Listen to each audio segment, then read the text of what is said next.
High প্রিয় শিক্ষার্থীরা, সবাইকে স্বাগত জানাচ্ছি। আজকের ক্লাসে আমরা দেখছিলাম সম্মান প্রথম বর্ষ ক্যালকুলাস 1 চ্যাপ্টার 16 নির্দিষ্ট ইন্টিগ্রাল বা ডেফিনিট ইন্টিগ্রাল। আমরা যেহেতু গত ক্লাসে এই চ্যাপ্টারের সবচেয়ে গুরুত্বপূর্ণ থিওরম দেখছি, মানে ইন্টিগ্রাল ক্যালকুলাসের মৌলিক উপপাদ্য, মানে একটা নির্দিষ্ট ইন্টিগ্রেশন করলে, যে আমি একটা ইন্টিগ্রেশন করলাম, ইন্টিগ্রেশন 1 to 2 x dx, ঠিক আছে। ইন্টিগ্রেশন করলে তোমার ইন্টিগ্রেশন করার পর কী করতে হয়, এখানে সি যোগ করতে হবে না, যেহেতু এটা একটা নির্দিষ্ট ইন্টিগ্রেশন, তাই আমরা ইন্টিগ্রেশন করব x to the power n+1 divided by n+1। তারপর যেহেতু এটা একটা নির্দিষ্ট ইন্টিগ্রেশন, তাহলে থার্ড ব্র্যাকেটে তোমার লিমিটের মানটা বসিয়ে দিতে হবে। আর এখানে x স্কোয়ার ডিভাইডেড বাই 2, আর এখানে 1 to 2 আপার লিমিট 1 এবং আপার লিমিট 2 এবং লোয়ার লিমিট 1। আর এটা যেহেতু হাফ কনস্ট্যান্ট বাইরে নিয়ে আসতে পারি, আর x স্কোয়ার, তারপর third bracket 1 to 2 equal to half, কার সাপেক্ষে ইন্টিগ্রেশন করছি দেখো তো, x এর সাপেক্ষে। তাহলে আমরা x এর পরিবর্তে কি বসাবো, x এর পরিবর্তে 2 বসাবো, আর x এর উপরে যেহেতু স্কোয়ার, তাহলে 2 স্কোয়ার মাইনাস x এর পরিবর্তে 1 বসাবো, যেহেতু x এর পাওয়ার 2, তাহলে 1 স্কোয়ার, মানে আপার limit minus lower limit equal to half 4 minus 1 equal to half 3 equal to 3/2। এটাই হলো এই গত আমরা থিওরম যে করছিলাম, মানে ইন্টিগ্রাল ক্যালকুলাসের মৌলিক উপপাদ্য এটা। মানে নির্দিষ্ট ইন্টিগ্রেশনের ক্ষেত্রে আমরা যখন ইন্টিগ্রেশন করব, তখন আমাদের কি করতে হবে, লিমিটের আপার লিমিট মাইনাস যার সাপেক্ষে করব তার ইন্টিগ্রেশন করার পরে মান বসাইতে হবে। আর নির্দিষ্ট ইন্টিগ্রেশনের ক্ষেত্রে এখানে একটা কনস্ট্যান্ট মান ইস্যু করবে। আর আজকে আমরা যে এক্সাম্পলগুলো দেখব, এইসব এক্সাম্পলের ক্ষেত্রে একটা বিষয় মনে রাখতে হবে, আর ওই বিষয়টা হলো এখানে এই চ্যাপ্টার 16 এবং 16 বিতে এই যে এক্সাম্পলগুলো থাকবে মোটামুটি একটু হার্ড, প্লাস এই এক্সাম্পলগুলোকে আমরা সলিউশন করার জন্য প্রথমে সরলীকরণ করব। মানে এই যে ফরম্যাটে দেওয়া থাকবে, এই ফরম্যাটে তোমার ইন্টিগ্রেশন করা যাবে না। এখানে ইন্টিগ্রেশন যেহেতু করা যাবে না, তাই এখানে যে ফাংশনগুলো দেওয়া থাকবে, এই ফাংশনগুলোকে ধরতে হবে, রুটের ভিতর থাকলে ধরতে হবে, রুটের ভিতর ছাড়া থাকলে ধরতে হবে। এই যে একটা ফরম্যাট আছে, এই ফরম্যাট অনুসারে ধরতে হবে। আর এই বিষয়গুলো বিস্তারিত আলোচনা করা হয়েছে তোমার চ্যাপ্টার 11, 12-এর এ, 12-এর এ, 12-এর বি, 12-এর সি, 12-এর ডি, এইসব বিস্তারিত আলোচনা করা হয়েছে, ঠিক আছে। আর ওইসব আলোচনার উপর ডিপেন্ড করে আজকে এইসব চ্যাপ্টার 16 এ এবং 16 বিতে যে এক্সাম্পলগুলো আছে, আর এইসব এক্সাম্পলের সলিউশন করা হয়, ঠিক আছে। আরও একটা বিষয় তোমরা লক্ষ্য করবা, যদি নির্দিষ্ট ইন্টিগ্রেশনের ক্ষেত্রে আমরা কোনো ফাংশনকে ইন্টিগ্রেশন যেহেতু করতে পারতেছি না, তখন যদি ওই ফাংশন সমান আমরা কোনো একটা ধরে নেই, কোনো একটা চলক ধরে নেওয়ার পরে আমরা এই নির্দিষ্ট ইন্টিগ্রেশনের ক্ষেত্রে তোমার এই যে ইন্টিগ্রেশনের যে লিমিট থাকবে, ওই লিমিট কী করতে হবে, ট্রায়াল দিতে হবে। যদি লিমিটের পরিবর্তন হয়, ওই পরিবর্তনের মানটা আবার ওইখানে বসাইতে হবে, ঠিক আছে বিষয়টা। আর এই বিষয়গুলো তোমরা হয়তো, আমি মনে করি তোমরা আগে থেকে জানো, তারপর আমি একটু বললাম। তাহলে চলো মূল আলোচনায় আমরা কি করব, এই এক্সাম্পলগুলো দেখি, ঠিক আছে। এক্সাম্পল, প্রথম এক্সাম্পলটা হলো ইন্টিগ্রেশন 0 to 1 x³ এক্সাম্পলটা 1 এ করি, বা প্রদত্ত রাশি তুমি যাই লেখো 1 + 3 x⁴ dx। দেখো এরকম কোনো নেই, ফরম্যাট নেই যাকে ডিফারেন্সিয়েশন করলে এরকম হয়। আমরা কিন্তু চ্যাপ্টার 10-এ আমরা দেখছি যেসব ফাংশনকে ডিফারেন্সিয়েশন করলে আমরা যে মানটা বা যে ফাংশনটা পাই, আর ওই ফাংশনটাকে আমরা ইন্টিগ্রেশন করে দিলে ওই পুনরায় আগের ফাংশনটাই পেয়ে যাই, ঠিক আছে। এরকম কোনো নেই যা এটাকে তোমার ডিফারেন্সিয়েশন করলে এমন কোনো ফাংশন পাওয়া যায়, এরকম কোনো পাচ্ছি না। তাই আমরা কি করব, আর একটা বিষয়, যদি কোনো ফাংশন রুটের ভিতর থাকে, তাহলে এটাকে আমরা ধরবো কত, এটা সমান সবসময় যে একটা চলক ধরবো ওটা বর্গাকারে ধরবো, ঠিক আছে। যেহেতু এটা, তাহলে আমরা এই পাশে ধরি রুটের ভিতর কত আছে, 1 + 3 x⁴ ইকাল টু কত, জেড স্কোয়ার, কারণ রুটের ভিতর যেটা থাকবো এটা সমান আমরা সবসময় কী করব, একটা বর্গাকারে ধরবো। এখানে জেড স্কোয়ার পি স্কোয়ার তুমি যাই ধরো সমস্যা নেই, ঠিক আছে, জেড স্কোয়ার। আর এখানে দেখো তো কি আছে, এখানে যেহেতু ডিএক্স আছে তাহলে এই ফাংশনটাকে এক্সের সাপেক্ষে ডিফারেন্সিয়েশন করতে হবে। আর এক্সের সাপেক্ষে যেহেতু ডিফারেন্সিয়েশন করবো তাহলে এটা হবে এক স্বাধীন চলক, এক্স হবে স্বাধীন চলক, এবং যেটা ধরছি ওইটা হবে অধীন চলক। স্বাধীন চলকের সাপেক্ষে অধীন চলককে অবশ্যই ডিফারেন্সিয়েশন করা যাবে। তাহলে তুমি একবার ডিফারেন্সিয়েশন করে ফেলো, d d x of 1 + 3 x⁴ equal to d d x of z square.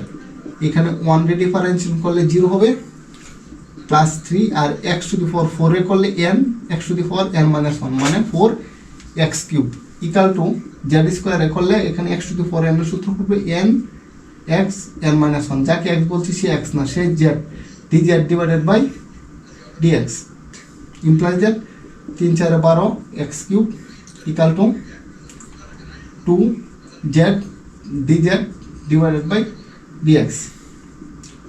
এ করো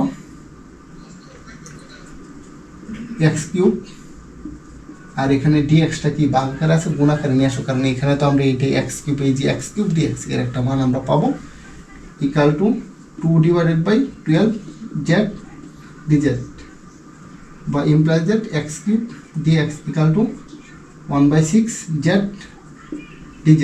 যেহেতু এটা করলাম, আর নির্দিষ্ট ইন্টিগ্রেশনের ক্ষেত্রে যদি কোনো ফাংশন সমান একটা ফাংশন ধরে আমরা এটাকে সহজভাবে উপস্থাপন করতে চাই তাহলে প্রথমে আমাদের কি করতে হবে, প্রথমে আমাদের এর যার সাপেক্ষে এখানে ইন্টিগ্রেশন যার সাপেক্ষে থাকবে ওই ফাংশনটা সমান তাকে আমরা ডিফারেন্সিয়েশন করে ওই জায়গা থেকে একটা কী করবো, মান বাহির করবো। মান বাহির করার পরে আমরা এই যে এখানে সীমানা আছে, মানে এই লিমিটের সীমা আছে, এই সীমাটা তোমার কি করতে হবে, ট্রায়াল দিতে হবে। তাই এই লিমিটের সীমা যদি আমরা ট্রায়াল দিই তাহলে করো, যখন x ইকাল টু এটা কত 0, যখন x ইকাল টু 0 তখন কত সমান ধরছি, কত এখানে চলক কত z, তখন z ইকাল টু কত হবে আমি তো জানি না, 1 + 3 x⁴ ইকাল টু কত z² নাকি, x এর মান 0 বসিয়ে ফেলো। x এর মান যদি তুমি 0 বসাও তাহলে কত হবে, 1 + 3 × 0 ইকাল টু z² বা 1 ইকাল টু z² বা z ইকাল টু 1, তাহলে z ইকাল টু 1 হবে। আর যখন x ইকাল টু কত, আপার লিমিট কত 1, তখন z ইকাল টু এখানে x এর মান কত 1 বসিয়ে দাও, কারণ x এর লিমিট বসে তারপর আমরা z এ যেহেতু রূপান্তর করতেছি, 1 + 3 × 1⁴ ইকাল টু z² মানে 1 + 3 ইকাল টু z² বা z² ইকাল টু 4 বা z ইকাল টু 2। এখানে প্লাস মাইনাস শুধু প্লাসটা নিলেই হবে, ঠিক আছে, এখানে কোনো এত জটিল বিষয় কোনো এর দরকার নাই। তাহলে z ইকাল টু কত 2। এখন এটা যদি তুমি 1 নং করতা, 1 নং দিতা, 1 নং দেওয়ার দরকার নেই, সুতরাং করো সরাসরি লিখে গেলাম ইকাল টু 0 যখন ছিল 0 পরিবর্তে 1 হয়েছে, আর যখন 1 ছিল 1 এর পরিবর্তে কত 2 হয়েছে, ঠিক আছে। আর এখানে x³ dx এর মান কত আমরা বাহির করছি, x³ dx এর মান, x³ dx এর মান কত 1/6 z dz। তারপর এটার মান আমরা কত ধরছি বলো, এটার মান আমরা z² ধরছি, তাহলে এটার ভিতরে যদি z² বসিয়ে দাও √z², √² কাটা গিয়ে z বাহির হয়ে যাবে, এই যে তোমার z, ঠিক আছে। যদি z হয়, আর এখানে যে কনস্ট্যান্ট মানটা 1/6 বাইরে নিয়ে আসলাম, 1 to 2 z আর z লেখো z², তারপর dz ইকাল টু 1/6, এখানে x⁴n এর সূত্র পড়বে, তাহলে n + 1 ডিভাইডেড বাই n + 1, যেহেতু ইন্টিগ্রেশন করে ফেলছি আর এর নির্দিষ্ট ইন্টিগ্রেশন, তাহলে আমরা কি করব, লিমিটের মানটা বসিয়ে দেবো থার্ড ব্র্যাকেট দিয়ে equal to 1/6 z³ divided by 3 1 to 2, এই পাশে লিখি 1/6, 1/3 কনস্ট্যান্ট মান লিখে রাখলাম, কত Z cube 2 to 1 equal two 1/3/18। কার সাপেক্ষে করছি আমি? জেডের সাপেক্ষে। জেডের পরিবর্তে কত বসাবো? 2 বসাবো। জেডের পরিবর্তে 2 বসাবো, তাহলে 2 cube minus upper limit minus lower limit, জেডের পরিবর্তে 1 বসাবো। 1 যদি বসাই তাহলে 1/18, 2 cube 8 minus 1 cube 1 equal to 1/18, 8 থেকে 1 গেলে 7, আর এটা যে কথা 7/18, এটাই আমাদের উত্তর। আশা করি তোমরা সবাই বুঝতে পেরেছ। তারপর আমরা দেখব এই যে দ্বিতীয় এক্সাম্পলটা, ওইটা দেখব, ঠিক আছে? এর এক্সাম্পলগুলো মোটামুটি একটু হার্ড লাগলে তোমরা 2 এক্সাম্পল দেখলেই দেখব, তারপর এগুলো একটু ক্লিয়ার হচ্ছে, ঠিক আছে? তারপর আরেকটি এক্সাম্পল হলো এই 2 নম্বর এক্সাম্পলটা, আমি এখানে মার্ক করি নাই, এ করো 0 to π/2 dx divided by a square cos square x plus b square sin square x আর dx তো উপরে আছে। আর এটাকে প্রথমে আমাদের এই যে আগে করতে হবে, সরলীকরণ করতে হবে, মানে এটা কোনো এই ইন্টিগ্রেশন করার জন্য একটা আগে ধরতে হবে। দেখছো না মাত্র এক্সাম্পলটা যেটা করলাম একদম সহজ পদ্ধতিতে, কত জেড স্কোয়ারের ইন্টিগ্রেশন মানে x to the power n integration x to the power n dx মানে x to the power n+1 divided by n+1 পাচ্ছি। আর এখানে যেহেতু নির্দিষ্ট তাই সি দিয়ে এলে তোমার এখানে একটা কনস্ট্যান্ট মানই শো করতেছে, তাই এটাকে যদি আমরা করি সলিউশন করি ইকুয়াল টু 0 to π/2, আর এখানে dx, এখানে তুমি cos স্কোয়ার কমন নেও, cos স্কোয়ার x কমন নেও, তাহলে এখানে থাকবে a square plus b square common নেওয়া মানে কি ভাগ করা নাকি, sin square x divided by cos square x equal to 0 to π/2 আর 1/cos মানে sec, তাহলে 1/cos স্কোয়ার মানে sec স্কোয়ার x, আর আমরা এখানে dx-টা লিখে দিলাম a square plus b square sin by cos মানে tan স্কোয়ার x। এখন আমাদের কি করতে হবে? ধরতে হবে। আমরা ধরি আর dx-টা এখানে লিখলাম, ধরি tan x equal two z। এখানে কি আছে বলো? dx, তাহলে x এর সাপেক্ষে এটাকে ডিফারেন্সিয়েশন করতে হবে, ডিফারেন্সিয়েশন করো ddx of tan x equal to ddx of z, আর tan x এর ডিফারেন্সিয়েশন করলে sec স্কয়ার x আর z রে করলে dz বাই dx, কারণ এখানে যেহেতু z অধীন চলক, যেমন y কে যদি আমরা একবার ডিফারেন্সিয়েশন করি x এর সাপেক্ষে dy ডিভাইডেড বাই dx, ঠিক আছে? আর এখানে z কে করলে dz ডিভাইডেড বাই dx হবে, আর এ করো, আর এই যে sec square x dx equal to dz, এই দেখো sec স্কয়ার x আর এই dx-টা তুমি এখানেও লিখতে পারো। যদি তুমি এখানে লিখতা তাহলে তো আরও বেশি ভালো। এটার মান পেয়ে গেলাম, যেহেতু আমরা মান পেয়ে গেলাম তাহলে তুমি এখন যেহেতু একটা নির্দিষ্ট ইন্টিগ্রেশন থেকে আমরা কি করছি, একটা ফাংশন সমান আর একটা ফাংশন ধরছি, মানে এটাকে সহজভাবে উপস্থাপন করার জন্য, মানে সলিউশন বাহির করার জন্য, তাহলে এর যেহেতু সীমানা আছে, মানে লিমিট আছে, নিম্ন সীমা এবং ঊর্ধ্ব সীমা, তাই এগুলো ট্রায়াল দিতে হবে। যখন x ইকুয়াল টু 0 তখন z ইকুয়াল টু, কারণ এখানে যে সীমানা থাকবে অনেকে বলবো ভাই আপনি কোথায় থেকে 0 কোথায় থেকে π/2 বা কি লিখে ফেললেন। আসলে আমি কোথায় থেকে লিখি না, এখানে ডাকে যেটা দেওয়া থাকবো ওই জায়গা থেকে লিখি। যখন x ইকুয়াল টু 0 আমরা যেহেতু নতুন চলক কত ধরছি, z ধরছি, তখন আমরা কত করব, z এর মান বাহির করব, ঠিক আছে? তখন z ইকুয়াল টু, কারণ এখানে tan 0 মান 0, তাহলে z ইকুয়াল টু 0 হবে। আর যখন x ইকুয়াল টু π/2 তখন z ইকুয়াল টু π/2, ও কারণ tan 90 ডিগ্রির মান অসংজ্ঞায়িত, ইনফিনিটি, ঠিক আছে? তাহলে এখানে মান বসিয়ে দাও, 0 যখন ছিল 0, আর যখন π/2 ছিল তখন ইনফিনিটি হয়ে গেল। আর sec স্কয়ার x dx এর মান কত, আমরা dz পাইলাম, dz বসিয়ে দাও। আর এখানে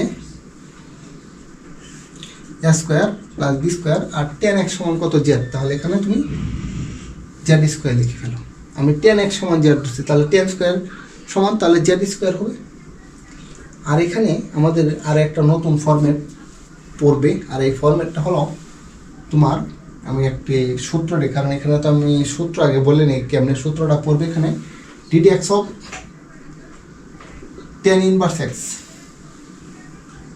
d d x of tan inverse x equal to 1/1 plus x square. তাহলে এটাকে যদি আমরা ইন্টিগ্রেশন করি 1/1 plus x square d x equal to কত, টেন ইনভার্স এক্স হবে, পাচ্ছি। ঠিক আছে, এখানে 1 স্কোয়ার যদি এখানে এটাও থাকতো, দেখো তো 1 square plus x square d x. ঠিক আছে, আসলে এটার সূত্র তুমি এটা লিখতে হয় 1/1 তারপর ten inverse x/1 প্লাচ্ছি।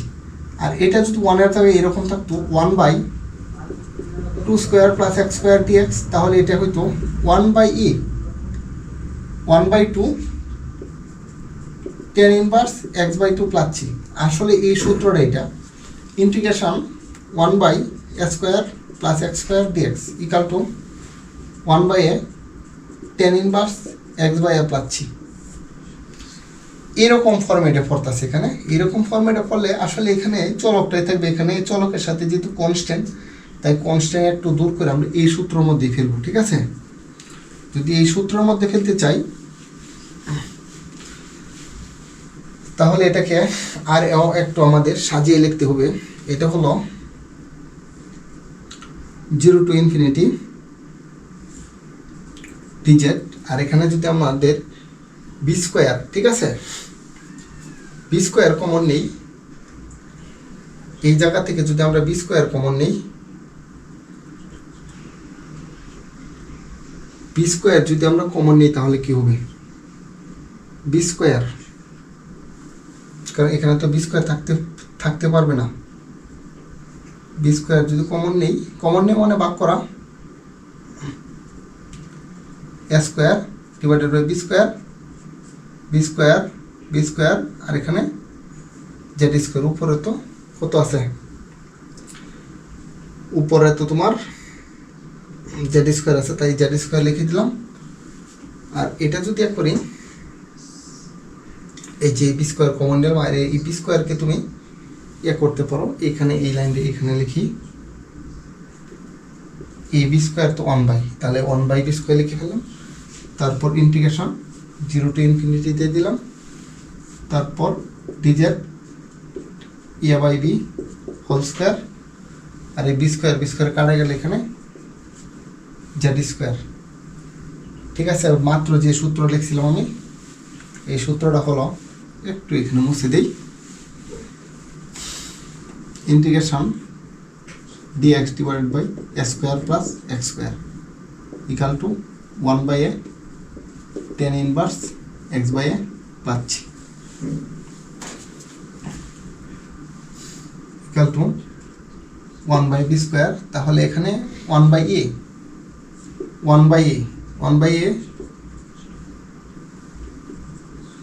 Ten inverse x/a। ঠিক আছে, নির্দিষ্ট ইন্টিগ্রেশন যেহেতু লিমিটটা দিয়ে দেব।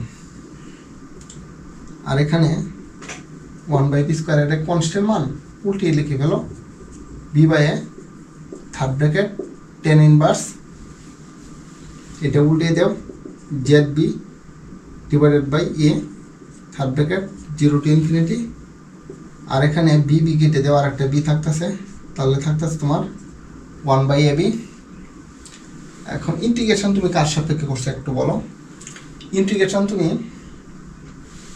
জেড এর সাপেক্ষে করছো, ইন্টিগ্রেশন তুমি জেড এর সাপেক্ষে করছো, তাহলে জেড এর পরিবর্তে ইনফিনিটি বসাইবা, আপার লিমিট মাইনাস দিয়ে জেড এর পরিবর্তে তুমি কত বসাইবা, 0 বসাইবা, upper limit minus lower limit, তাহলে লিখবা tan inverse infinity into B divided by A minus tan inverse Z এর মান 0 to B divided by A.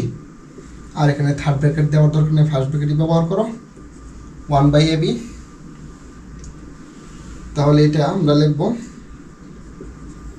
Ten inverse infinity into কোনো কিছু সে ইনফিনিটি, আর টেন জিরোর মান 0 ইকাল টু 1/ab। টেন ইনফিনিটির মান কত? টেন ইনফিনিটি কত ডিগ্রি? 90 ডিগ্রি, তাহলে লিখবো ab।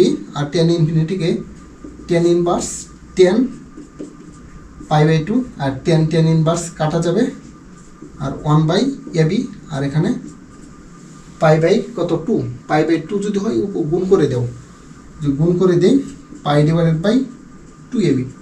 এটাই আমাদের কাঙ্ক্ষিত উত্তর এই এক্সাম্পলের জন্য। আশা করি তোমরা সবাই বুঝতে পেরেছ। সবাইকে ধন্যবাদ এতক্ষণ আমার সঙ্গে থাকার জন্য।